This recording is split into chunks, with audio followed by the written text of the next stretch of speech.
Welcome. Very happy to be here tonight and see the full house, right?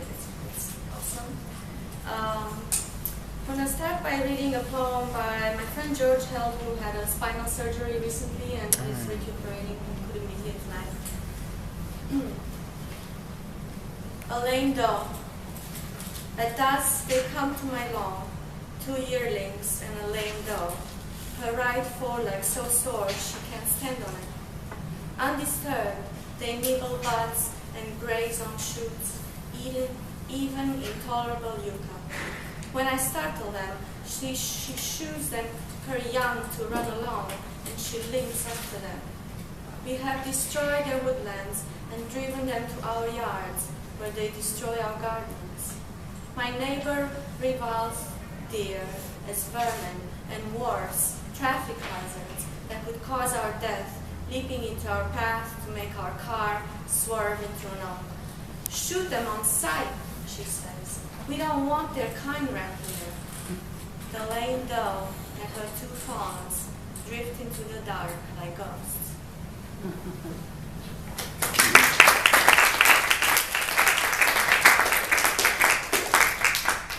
And for my own poem, I'd like to read the poem that from which the little quote that sets the theme of the book, Mark pulled it out. It's on page 92. I'd like to make an announcement first for this Monday. If you're in the mood for surreal poetry, there's a terrific show at the Bowery at 7 o'clock. I'm reading with a group of surreal artists. It's multimedia and projections and some audio and video, and so it should be a lot of fun, so come if you can. The other woman. She blooms in his mind a poisonous rose. She wants to carry his babies, and I can't stop her, my friend said. For hours we walked around Soho talking about our men, how not to lose them.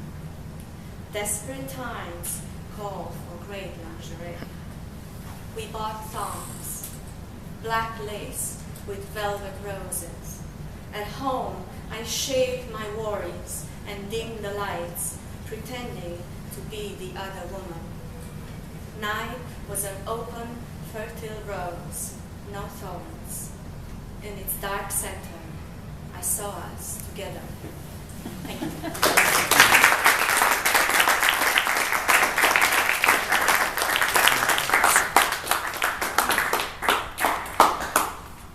The next poem is me. I'm going to read the... What's your name? John Barali. All right.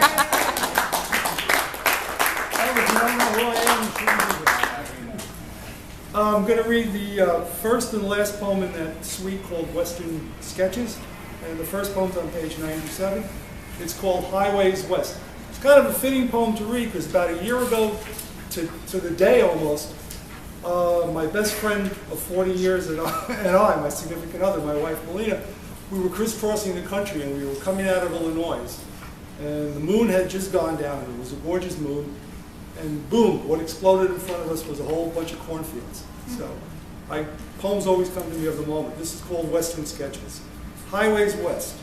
No more the old moon, holy with rockets and Jesus and Mary. But long live the first light, the most human, the pure breath. Hail with me then the morning, a saint's song cascading in rivers of gold. Each glimmering silo a galaxy surrounded by star fields of corn. The ears, old souls, their commerce stilled. The germ of life come to rest in ancestral roads. Wind catchers and sailors no more. The DNA steepled and arched, a handful of prayers. The hallelujahs of Iowa's Baptist fields ripening. Amen in the morning sun. And there's the Canadian side, it's called Wharton Peace International Park. On the U.S. side, the Montana border, it's Glacier Park. But once you get out of Glacier, you drive a couple of miles and you're in Kalispell, Montana. And we found ourselves there at dawn. And the last poem I'm going to read is on page 100, and innocence on a street in Kalispell. We could have gone on that way forever, and in a way we did, slipping beyond time. All the parts of us there and not there playing on. A movie they forgot to stop after the theater emptied. You and I, my love, on a street in Kalispell, Montana. The Rockies behind us now on the American side, waiting for morning like a sleeping castle. The new day in our hands, a paper-wrapped donut and a cup of coffee. The act of being you and I simple again, just a shoelace we tie and untie in the half-light. You and I, my love, there and not there, a presence unseen but felt, stars and planets in the daytime sky. Thank you.